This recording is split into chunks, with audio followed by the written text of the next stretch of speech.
સોનગઢ તાલુકાના કેસરીનંદન રેસીડેન્સી ગુણસદા ખાતે 76મું પ્રજાસત્તાક દિન અને બાળકો મોબાઈલથી મેદાન તરફ વળે તે માટે રમતોત્સવની ઉત્સાહભેર ઉજવણી કરવામાં આવી. તાપી જિલ્લાની સૌથી મોટી રેસીડેન્સી તરીકે જાણીતી કેસરીનંદન સોસાયટીમાં 370 જેટલા ઘર અને 1000થી વધુ લોકસંખ્યા ધરાવતી સોસાયટી છે. આજથી અમુક વર્ષ પહેલાની વાત કરીએ તો આ સોસાયટીમાં લાઇટનો અભાવ, ગંદકી, સિક્યુરિટીનો અભાવ, પાણીની જેવી ઘણી સમસ્યાઓ હોવાથી લોકો ભાડેથી પણ ઘર લેવા તૈયાર ન હતા, જેથી ઘર માલિકો દ્વારા સોસાયટીના ઘરો વહેંચીને અન્ય જગ્યાએ સ્થળાંતરિત થવા લાગ્યા હતા.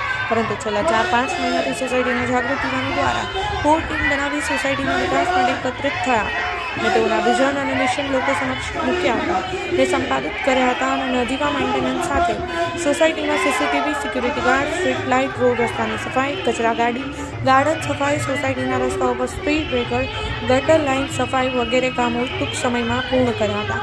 સંઘશક્તિ કલોયુગે સાકારિત કરી બતાવી. આ કાર્ય પૂર્ણ કરવા માટે ગુણસદા ગ્રામ પંચાયતના ડેપ્યુટી સરપંચ શ્રી કિશનભાઈ ગામિત અને ઉકાઈ પોલીસ સ્ટેશનના પોલીસ ઇન્સ્પેક્ટર શ્રી પરમાર સાહેબનું પણ વિશેષ માર્ગદર્શન અને સહયોગ રહ્યો છે.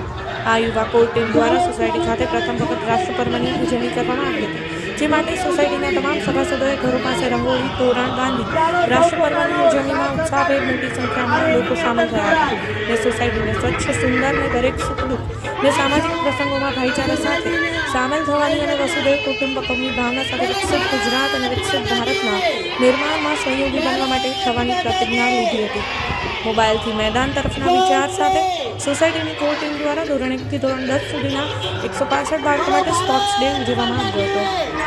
આ રમતોત્સવમાં બાળકોને પારંપરિક રમતો જેવી કે કેળાકૂદ, કોથળા દોડ, લીંબુ ચમચી, સંગીત ખુરશી, ફુગ્ગા દોડ જેવી રમતો દ્વારા બાળકો શારીરિક અને માનસિક તંદુરસ્ત રહે અને રાષ્ટ્રના નિર્માણમાં પોતાનું યોગદાન આપે તેવા શુભાશયથી રમતો રમાડવામાં આવી હતી. બાળકોને ગુણસદા ગ્રામ પંચાયતના ડેપ્યુટી સરપંચ શ્રી કિશનભાઈ ગામિત દ્વારા મેડલ આપી સન્માનિત કરવામાં આવ્યા હતા.